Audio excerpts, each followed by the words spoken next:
supaya video saya selanjutnya teman-teman tidak ketinggalan. Terima kasih, langsung saja. Check it out.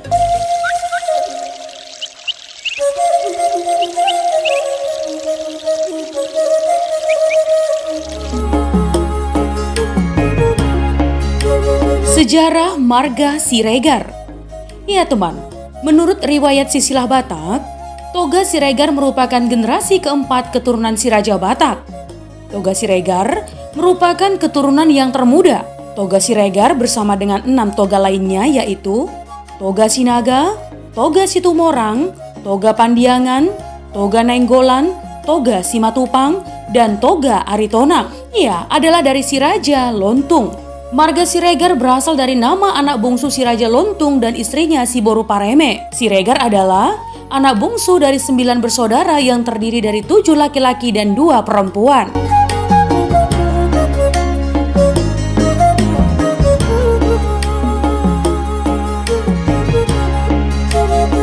Ya teman, awalnya si Raja Lontung bermukim di desa Banuaraja, sebuah desa yang terletak di sekitar perbukitan di atas desa Sabulan, persis di pinggir Danau Toba dan berseberangan dengan Panguruan di Pulau Samosir. Ya teman, kemudian sebuah banjir besar melanda desa Banuaraja dan Sabulan. Buntutnya, seluruh keluarga kerajaan serta keturunannya dievakuasi ke berbagai wilayah lain di sekitar Samosir. Sinaga dan Pandiangan bergeser ke Urat, Nainggolan ke Nainggolan, Simatupang dan Aritonang ke Pulau Sibandang. Sedangkan Siregar harus berpindah ke Aiknalas di Sigaol.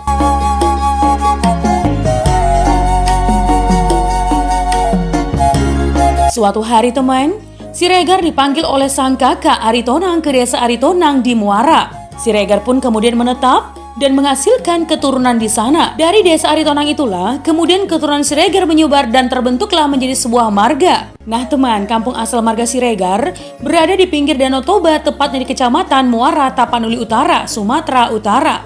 Iya, di mana berdiri Tugu Siregar yang dibangun oleh keturunan marga Siregar.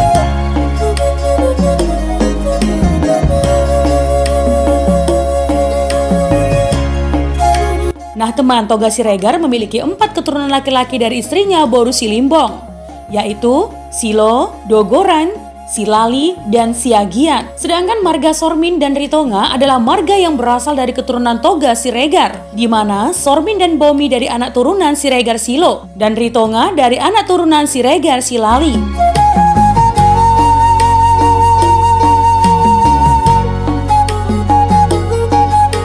Nah teman, kisah lahirnya Silali bermula dari si Boru Pandan Somalos Boru Limbong atau istri Toga Siregar. Diceritakan teman, istri Toga Siregar resah dan ingin segera memiliki anak laki-laki karena selama ini selalu melahirkan anak perempuan.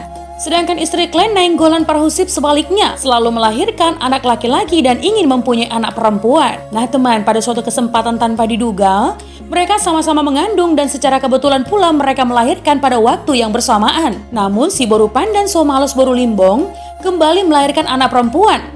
Dan istri Nainggolan Parhusip melahirkan anak laki-laki lagi. Akhirnya dibantu sang Sibaso atau yang membantu persalinan, istri Siregar dan istri si Parhusip kemudian sepakat teman. Ya, untuk mengadakan pertukaran untuk mencapai keinginan tadi. Manahan laut atau anak Parhusip akhirnya menjadi Silali.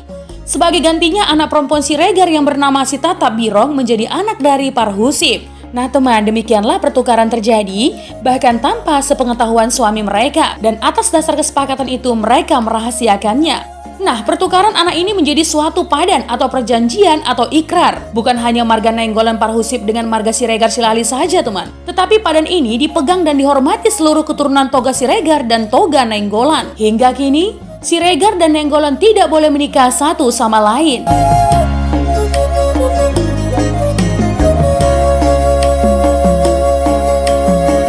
Nah teman, diceritakan lebih lanjut, pada suatu hari sebuah kemarau panjang melanda Muara. Kemarau tersebut mengakibatkan kekeringan yang berujung pada gagal panen. Ya, sebagian marga Siregar kemudian berpindah ke Siborong-Borong, Humbang. Di sana mereka mendirikan sebuah desa yang diberi nama Lobu Siregar. Perantauan Siregar tak berakhir di sana teman. Dari Lobu Siregar, sebagian marga Siregar kembali menjelajah. Ya, mulai dari Pangaribuan, berpindah ke Sibatang Kayu, kemudian bergeser ke Bunga Bondar dan berakhir di Sipirok, wilayah Tapanuli Selatan. Ya, kabar kesuksesan marga Siregar di sejumlah wilayah perantauan pun semakin ke Muara, tempat asal marga Siregar. Sebagian keturunan Siregar di Muara pun memutuskan untuk pindah ke Tarutung Silindung dan mendirikan sebuah desa yang dinamai Simarlala Pansurna Pitu.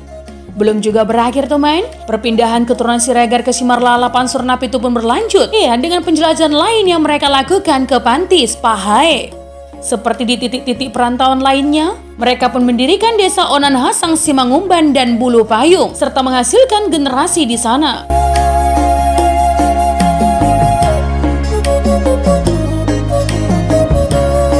Nah teman, konon Siregar si bungsu sempat mau dibunuh oleh kakaknya loh. Iya, dikarenakan rasa sayang yang amat besar yang diberikan si Raja Lontung kepada Siregar kerap memicu kecemburuan di antara anak-anak kandungnya yang lain, saudara-saudara Siregar. Namun salah satu kakak Siregar yaitu Nainggolan tidak setuju dengan rencana tersebut dan berupaya menyelamatkan nyawa adiknya.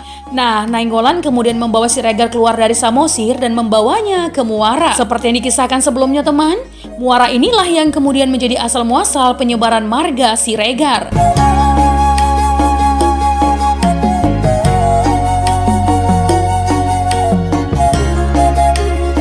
Nah teman, itu tadi adalah sejarah marga Siregar. Jika ada kesalahan dalam penyampaian sejarah, mohon dimaafkan ya teman. Untuk kritik dan saran yang membangun, langsung saja tinggalkan di kolom komentar. Menjadi bijak, menjadi cermat itu penting. Terima kasih teman.